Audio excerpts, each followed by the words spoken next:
여러분의 운명과 개성을 향한 길은 개인 환경에 누구를 허용하느냐에 따라 크게 달라집니다. 고대 현자들은 관계의 힘이 우리의 발전을 고무하기도 하고 방해하기도 한다는 사실을 항상 알고 있었습니다. 그들은 내면의 그림자를 활성화하고 진정한 자아로부터 멀어지게 할 수 있는 사람들에 대해 경고했습니다. 환경은 여러분의 세계관의 생각보다 훨씬 더 많은 영향을 미치는 확장된 자아입니다. 여러분은 대부분의 시간을 함께 보내는 사람들을 지배하는 전형적인 패턴과 콤플렉스의 반영이라고 할 수 있습니다. 만나는 사람마다 내면의 세계를 형성하는 데 기여하며 눈에 띄지 않지만 중요한 흔적을 정신에 남깁니다. 오늘은 융심리학의 렌즈를 통해 이 개념을 살펴보고 관계가 어떻게 개성을 형성하는지에 대해 더 깊이 이해해 보겠습니다. 상호작용을 통해 자신의 그림자를 활성화하고 자아 발견의 과정을 방해할 수 있는 7가지 유형의 사람들과 이러한 관계를 재검토하는 것이 개인 성장의 중요한 이유에 대해 논의해 보겠습니다. 첫 번째 유형은 불평하는 사람입니다. 모든 사람의 삶에는 친구, 가족, 동료 등 모든 곳에서 불평할 이유를 찾는 사람이 있습니다. 그러한 사람은 날씨에서 작업 프로세스 구성, 사소한 가정 불편에서 글로벌 생활 문제에 이르기까지 모든 것에서 결함을 찾는 것 같습니다. 그의 끊임없는 불평은 시간이 지남에 따라 활력과 에너지를 끝없이 고갈시키는 천천히 흐르는 수도꼭지와 같습니다. 불평하는 사람은 자신의 그림자를 통합할 수 있는 해결책이나 기회를 찾는 데 집중하는 대신 주변 현실의 부정적인 측면을 끊임없이 강조합니다. 그런 사람의 모든 말이 추가적인 감정적 스트레스로 바뀌어 동기부여와 에너지를 감소시키는 회의에 있다고 상상해 보십시오. 이런 상황에 노출되면 중요한 프로젝트도 힘든 도전으로, 일상적인 업무도 끝없는 투쟁으로 인식하게 될 수 있습니다. 지속적인 부정적인 영향으로부터 자신을 보호하려면 가능하면 불만 제기자와의 시간을 제한하세요. 의사소통이 불가피한 경우에는 불만 제기자의 발언을 내면의 요새를 흔들 수 없는 일시적인 폭풍으로 간주하여 정신적으로 거리를 두세요. 또한 부정적인 진동이 의식을 장악하지 않고 발전을 방해하지 않도록 건설적인 해결책을 찾는 방향으로 대화를 리디렉션하는 것도 유용합니다. 두 번째 유형은 문제 자석입니다. 이들은 소용돌이처럼 극적인 위기 상태에서 끊임없이 당신의 에너지를 빨아들이고 고갈시키는 사람들입니다. 삶이 갈등, 해결되지 않은 모순, 끊임없는 감정 폭발로 가득 찬 사람은 불안으로 당신을 눈에 띄지 않게 흡수할 수 있습니다. 매일 새로운 싸움에 빠지거나 또 다른 위기를 겪는 지인이 있다고 상상해 보십시오. 그리고 곧 그녀의 드라마가 감정적 경험의 일부가 된다고 느끼기 시작합니다. 그런 사람을 상대하는 것은 폭풍 속에서 배를 조종하는 것과 같아서 피곤하고 산만하며 목표에 집중할 수 없게 만듭니다. 내면의 균형을 지키려면 상대방의 감정적 폭발을 일시적인 것으로 받아들이고 성찰적인 경청을 연습하는 방법을 배우는 것이 중요합니다. 명확한 경계 설정, 상황이 허락한다면 대화 시간을 제한하거나 긍정적이고 건설적인 주제로 주의를 돌리는 방법을 찾아 자신의 에너지를 잃지 않도록 하세요. 세 번째 유형은 회의론자입니다. 회의론자는 미술관의 비평가처럼 여러분이 만든 모든 것을 즉시 분석하고 평가절하하기 시작하는 사람입니다. 누군가가 자신의 작업 공간에 들어와 모든 분놀림을 끊임없이 비평할 때 자신의 영혼을 작품에 쏟아붓는 예술가를 상상해보세요. 이 사람은 단순히 자신의 의견을 표현하는 것이 아니라 자신의 의심과 두려움을 투영하여 자신의 능력에 의문을 품게 만듭니다. 그의 말은 회색 페인트의 흐릿한 핵과 비슷하여 점차 창의성의 밝기와 독창성을 가립니다. 회의론자의 파괴적인 비판으로부터 자신을 보호하려면 단순히 부정적인 의견을 표현하는 대신 자신의 발언에 대해 자세히 설명하고 대안을 제시하도록 요청하는 것이 유용합니다. 이렇게 하면 자신의 능력과 창의성에 대한 자신감을 유지하면서 파괴적인 의견과 건설적인 피드백을 구분할 수 있습니다. 네 번째 유형은 영원한 희생양입니다. 각 플레이어가 결정적인 수를 둘 기회가 있지만 영원한 희생자는 끊임없이 자신이 패배했다고 생각하고 자신의 실패에 대해 외부 환경을 탓하는 체스 게임을 상상해보세요. 그러한 사람은 끊임없이 무력한 상태에 있으며 성장의 기회가 되더라도 모든 사건을 재앙으로 인식합니다. 그녀의 세계관은 모든 문제를 돌이킬 수 없는 비극으로 바꾸고 항상 무력한 주인공의 역할에 자신을 발견합니다. 이러한 접근 방식은 그녀가 자신의 삶에 대한 책임을 지고 어려운 상황에서 벗어날 방법을 찾지 못하게 합니다. 이러한 악순환의 고리를 끊으려면 모든 어려움이 형벌이 아니라 학습과 발전의 기회라는 것을 깨달아야 합니다. 영원한 희생자의 위치를 포기하면 내면의 평화를 유지하고 지속적으로 고통을 경험하는 대신 문제 해결에 에너지를 쏟을 수 있습니다. 5번째 유형은 독성적 긍정주의자입니다.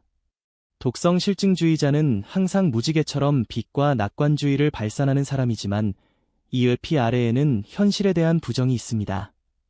그는 인간의 삶의 자연스러운 모든 복잡성과 부정적인 감정을 무시하고 그냥 행복하라고 끊임없이 촉구합니다.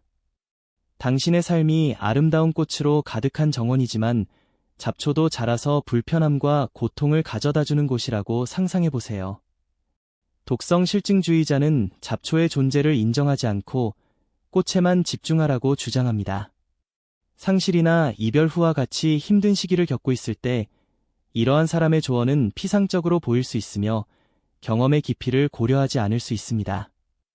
이러한 접근 방식에 대응하는 유일한 방법은 삶의 긍정적인 측면과 부정적인 측면을 모두 논의하는 진지한 대화에 독성 긍정주의자를 참여시켜 현실에 대한 보다 균형 잡힌 인식을 갖도록 돕는 것입니다.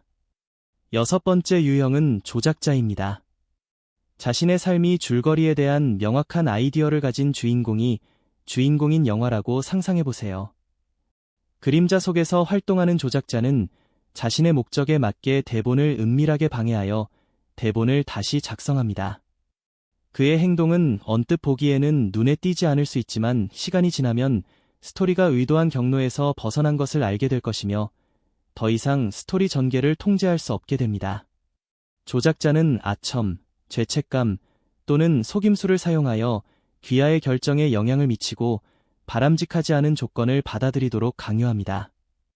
이러한 영향에 저항하려면 확고한 감정적 경계를 설정하고 침착하고 냉정한 태도를 유지하면서 자신있게 아니오라고 말하는 법을 배워야 합니다. 이를 통해 자신의 삶에 대한 통제권을 되찾고 타인의 조종으로 인해 자신의 길이 바뀌는 것을 방지할 수 있습니다. 7번째 유형은 시간 흡혈귀입니다. 하루가 신중하게 안무된 교향곡으로 모든 작업이 각자의 역할을 하고 여러분이 지휘자 역할을 하며 조화로운 균형을 이루기 위해 노력한다고 상상해보세요. 그러나 끊임없이 주의와 시간을 요구하는 누군가가 여러분의 삶을 방해하여 자기 개발에 집중할 기회를 빼앗아 갈 수도 있습니다. 이러한 시간 흡혈귀는 정기적으로 전화를 걸어 대화를 끌어내는 친구이거나 업무에 끊임없이 방해가 되는 동료일 수 있습니다.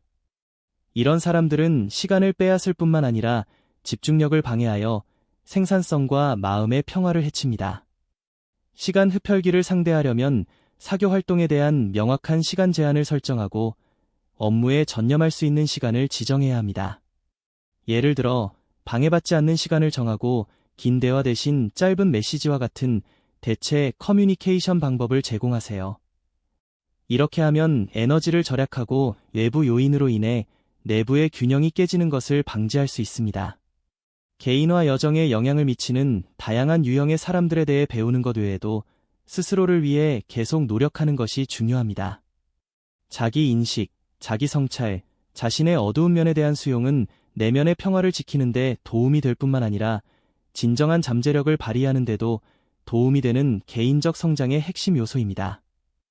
주변 환경이 내 정신의 긍정적인 측면뿐만 아니라 부정적인 측면도 반영한다는 사실을 깨닫기 시작하면 세상에 대한 인식을 바꿀 수 있는 기회가 생깁니다. 일기를 쓰고 꿈을 분석하고 정기적으로 성찰하면 자신의 발전을 방해하는 숨겨진 행동 패턴과 정서적 태도를 인식하는 데 도움이 될 수 있습니다. 융은 내면의 어둠을 인식하는 것이 온전함을 이루기 위한 전제 조건이라고 가르쳤습니다. 자신의 그림자를 통합하는 작업을 더 많이 할수록 어떤 관계가 자신의 발전에 도움이 되고 어떤 관계가 내면의 장벽만 활성화하는지 더 명확해집니다. 개별화를 향한 길은 일회성 행동이 아니라 의식적으로 환경을 선택하고 내면의 자원에 주의를 기울여야 하는 지속적인 움직임입니다. 자신의 그림자를 활성화하는 사람들과의 관계를 재검토하면 감정적 공간을 보호하고 자신의 성장에 집중할 수 있습니다. 모든 상호작용과 새로운 경험은 진정한 자아를 찾는데 더 가까이 다가갈 수 있는 배움의 기회입니다. 건설적인 피드백과 부정적인 투영을 구분하는 법을 배우면 자신의 진정한 욕구에 따라 보다 성숙한 결정을 내릴 수 있으며, 이는 내면의 평화를 강화하고 상호 존중과 사랑에 기반한 관계를 구축하는 데 도움이 될 것입니다. 또한 감정의 세분성, 즉 감정의 미묘한 뉘앙스를 인식하는 능력을 개발하는 것은 자기인식을 위한 중요한 도구가 됩니다. 밝고 긍정적인 감정뿐만 아니라 근본적인 두려움이나 긴장을 나타낼 수 있는 작고 종종 눈에 띄지 않는 반응도 인식하는 법을 배워보세요. 자신의 감정을 자세히 분석하면 스트레스 상황에 보다 의식적으로 대응하고 불필요한 갈등을 피할 수 있습니다. 모든 경험은 성장의 기회이며 부정적인 감정도 올바르게 해석하는 법을 배우면 교훈이 될 수 있다는 사실을 잊지 마세요. 결론적으로 여러분의 운명과 개성을 향한 길은 외부 환경뿐만 아니라 내면을 어떻게 관리하느냐에 따라 결정됩니다. 고대의 지혜와 융심리학의 현대적 사상은 원형적 패턴으로 가득 찬 환경이 삶의 모든 측면에 영향을 미친다고 가르칩니다. 불평꾼, 문제자석, 회의론자, 영원한 희생자, 독성 실증주의자, 조작자, 시간 흡혈귀와의 관계를 재검토하면 내면의 균형을 보호할 뿐만 아니라 진정한 자아에 더 가까이 다가갈 수 있습니다. 융이 말했듯이 자신을 내면으로 향하는 사람은 깨어나 자신의 진정한 가치와 조화를 이루며 살기 시작합니다. 당신의 미래는 당신이 얼마나 의식적으로 환경을 선택하고 감정을 관리하느냐에 따라 결정됩니다. 먼저 인간관계를 분석하여 어떤 사람들이 자신의 성장에 기여하고 어떤 사람들이 자신의 그림자만 활성화시키는지 파악하고 자기애에 기반한 결정을 내리세요. 이러한 접근 방식은 모두가 서로를 지지하고 서로의 발전을 돕는 진정성 있고 조화로운 관계를 위한 공간을 만들어줄 것입니다. 진정한 자유는 자신의 감정을 통제하고 외부 환경에 의해 기분이 좌우되지 않을 때 생긴다는 사실을 기억하세요. 내면의 대화 시간을 갖고 자신의 감정을 인식함으로써 자기 성찰 능력을 키우세요. 생각을 적고 꿈을 분석하고 다양한 상황에서 반응이 어떻게 변하는지 관찰하세요. 이러한 간단한 연습은 내면의 평화를 지키는 데 도움이 될 뿐만 아니라 개인화를 향한 길을 크게 앞당기는 데도 도움이 될 것입니다. 의식적으로 감정을 관리하는 것은 건강한 관계를 구축하고 내면의 조화를 이루기 위한 기초입니다. 자아를 향한 여정은 모든 만남과 새로운 경험이 중요한 역할을 하는 긴 여정입니다. 에너지를 소모하기보다는 나를 지원하는 환경을 선택하세요. 자신과 타인에게 솔직해지고 삶의 긍정적인 면과 부정적인 면을 모두 받아들이는 것을 두려워하지 마세요. 한 걸음 한 걸음 내면의 장벽을 넘어설 때마다 온전함을 찾는 데 더 가까워집니다. 정말 중요한 것에 집중하고 다른 사람들의 부정적인 에너지에 휘둘리지 말고 자신의 진정한 자아에 집중하세요. 궁극적으로 내면의 그림자를 이해하고 통합하는 것이 내면의 자유와 조화를 찾는 열쇠입니다. 성격의 모든 면을 받아들이는 법을 배우면 자신과 조화롭게 살아가며 사랑, 존중, 이해를 바탕으로 관계를 구축할 수 있습니다. 이것은 단순한 자기 발견의 여정이 아니라 삶을 더 나은 방향으로 변화시킬 수 있는 진정한 방법입니다. 매일매일이 성장하고 내면의 평화를 강화하며 진정한 사랑이 꽃피는 공간을 만들 수 있는 기회가 되길 바랍니다. 시간을 내어 이 자료를 읽어주시고 내면의 과정에 관심을 가져주셔서 감사합니다. 채널을 구독하고 좋아요를 눌러주세요.